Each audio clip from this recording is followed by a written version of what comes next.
사랑하는 왕성교회 성도 여러분, 안녕하십니까? 오늘 이 새벽에 여러분들과 함께 나누고자 하는 말씀은 마가복음 16장에 있는 내용입니다. 여러분 성경을 읽다 보면 성경 말씀에 괄호나 대괄호가 쳐져 있는 것을 보신 적이 있습니까? 오늘 마가복음에 보면요, 9절부터 20절까지에 이 대괄호가 쳐져 있는 것을 볼 수가 있는데요. 이 대괄호의 의미가 무엇인지를 함께 오늘 나누는 그런 시간이 되었으면 좋겠습니다. 먼저 16장 내용을 잠시 살펴보면요.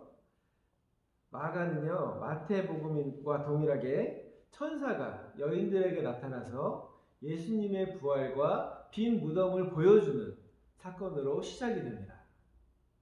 그런데 마가복음은 다른 복음서와 다르게 아주 독특하게 표현이 되어 있습니다. 제가 잠깐 읽어드리면요. 여자들이 몹시 놀라 떨며 나와 도망치고 아무에게 아무 말도 하지 못하였다 라고 이렇게 기록되어 있습니다. 다른 복음서들을 보면요. 천사들이 여인들에게 나타나서 예수님의 부활의 소식을 전했을 때 그 여인들은 물론 두렵고 떨렸지만 한편으로는 너무나 기쁜 나머지 제자들에게 막 달려가서 예수님의 부활의 소식을 전하는 그런 내용들로 구성이 되어 있습니다. 그런데 마가복음은요, 여인들이 너무나 두렵고 무서워서 아무 말도 못하였다라고 이렇게 기록하고 있는 것입니다.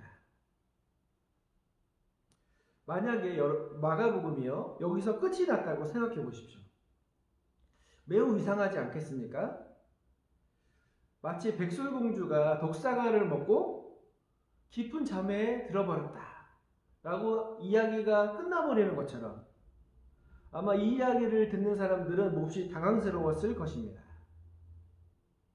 그런데요, 실제로 마가복음은 이 8절에서 끝이 납니다.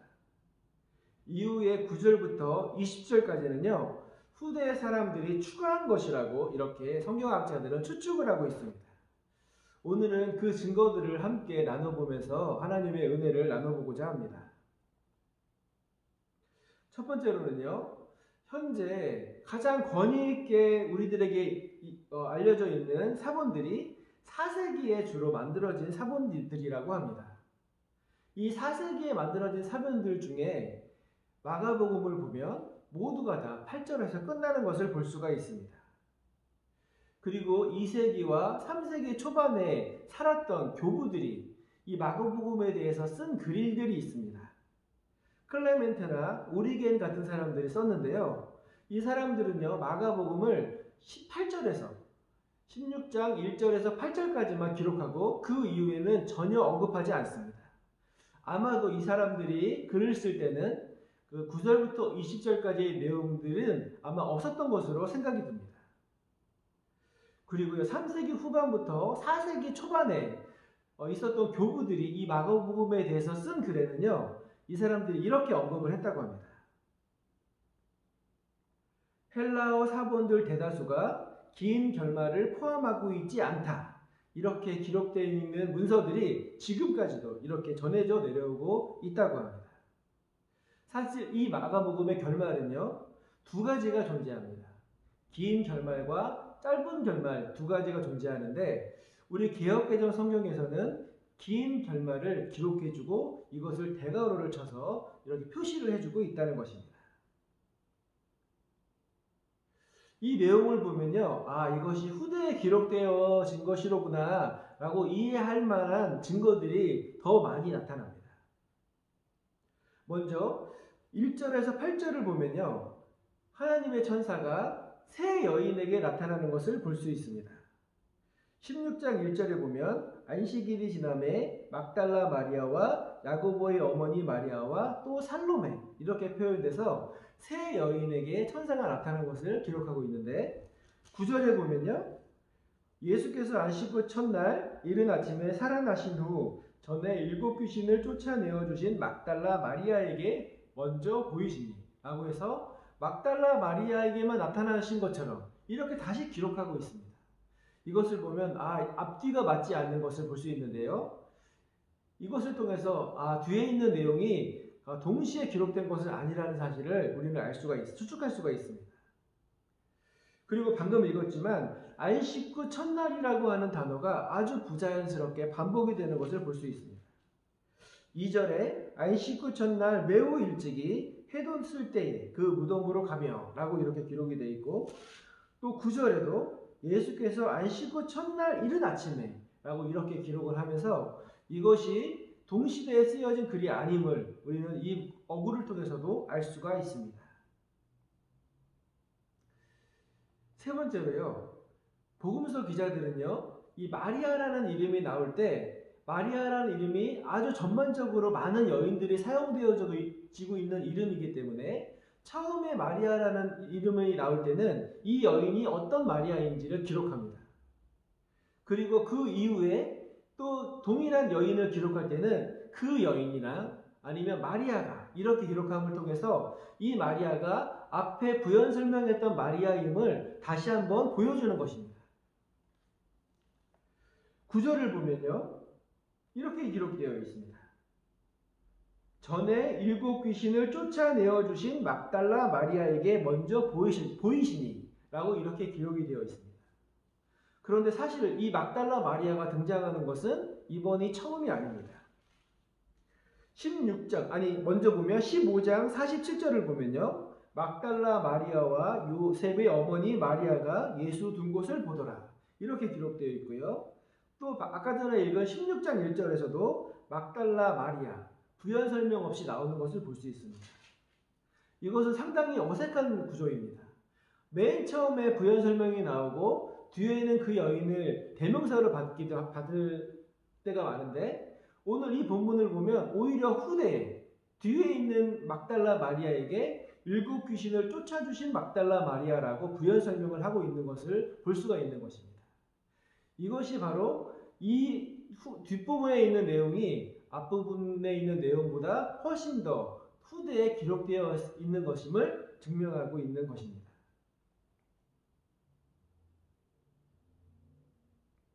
그러면 마가복음은 왜 이렇게 불완전한 결말로 끝맺은 것일까요? 여러 가지 추측들이 있는데요. 첫 번째로는 아마 소실된 것이 아닐까라고 생각을 하는 것입니다. 과거에는요, 이 성경이 두루마리로 이루어져 있다고 하지 않습니까? 아마 맨 처음과 맨 마지막을 이렇게 두루마리로 하기 때문에 가장 많이 쓰여지는 곳이 아마 맨 처음과 맨 마지막일 것입니다.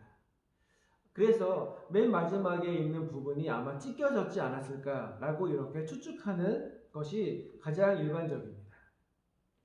또 두 번째로는요, 기록을 다 마치지 못할 만한 피치 못할 사정이 있지 않았을까. 옥에 갇혔거나 순교를 당했거나 아니면 질병에 걸렸거나 여러 가지 이유들로 인해서 아마 마가복음을 끝까지 마치지 못하고 이렇게 끝난 것은 아닐까라고 추측하는 것입니다. 그리고 최근의 신학자들은요, 자유주의 신학자들이 주로 이렇게 주장하는 것인데, 마가가 의도적으로 열린 결론을 맺었을 것이다 라고 추측하는 것입니다. 요즘에도 우리가 영화 같은 것을 보면 왜 저렇게 끝나지? 더 결말이 있을 것 같은데? 라고 생각할 때 영화가 끝나는 그런 영화들이 많이 나오지 않습니까?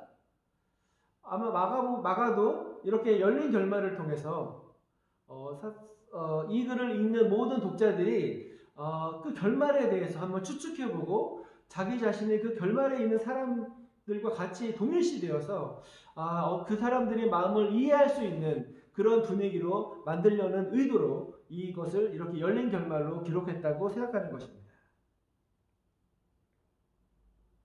아마 이렇게 생각하는 사람들은요, 이렇게 생각할 겁니다. 이 여인들과 같이 나도 이렇게 예수님의 그 부활을 두렵고 떨는 마음으로 이렇게 말하지 못하지 않았을까라고 생각하며 자기 자신을 돌아볼 수 있다는 것입니다. 마지막으로요, 그러면 누군가가 이렇게 나중에 하나님의 말씀을 추가한 것이라면 이 사람들은 왜 이 말씀을 추가한 것일까요? 아마도 초대교회는요, 마가복음이 내용상 16장 8절로 끝나는 것이 매우 당황스럽지 않았을까 이런 생각이 듭니다. 그래서 누군가가 정말 다른 복음서와 어울리는 말씀을 추가했을 것이고 이것이 자연스럽게 다른 교부들에게 전파되어서 아마 자연스럽게 마가복음의 결말이 되지 않았을까 이렇게 추측하는 것입니다. 그런데 사람들은 이 말씀을 대거로로 묶어서 이것이 후대에 기록되어진 것임을 후대 사람들로 하여금 알게끔 한 것입니다. 성경을 기록하는 사람들은요, 혹시나 자신이 조금이라도 성경을 잘못 전달할까봐 조금이라도 문제가 되는 문구들까지 세심하게 기호로 표시를 해준 것입니다. 그렇기 때문에 우리는 성경을 온전한 하나님의 말씀으로 알고 믿고 지켜나갈 수가 있게 된 것입니다. 이렇게 조상들의 피와 땀으로 지켜낸 성경이 있었기에 우리가 이 성경을 통해서 하나님의 말씀을 온전히 알고 그 말씀대로 믿고 순종할 수가 있는 것입니다. 우리는 이러한 하나님의 말씀인 성경을 잘 읽고 또 잘 보존하고 잘 전달해서 하나님의 말씀대로 우리 믿는 크리스천들이 순종하며 살아가는 그런 귀한 인생들이 되어야 할 것입니다. 사랑하는 성도 여러분, 오늘 마가복음을 통하여서 이 성경을 기록한 사람들의 마음을 좀 이해할 수 있는 그런 귀한 시간이 되시기를 소망합니다. 그래서 정말 이 선조들의 그런 노력으로 이어진 이 성경책을 우리가 잘 보존하고 또 잘 읽고 잘 순종하며 나가는 그런 귀한 성도님들이 되시기를 주님의 이름으로 축원드립니다.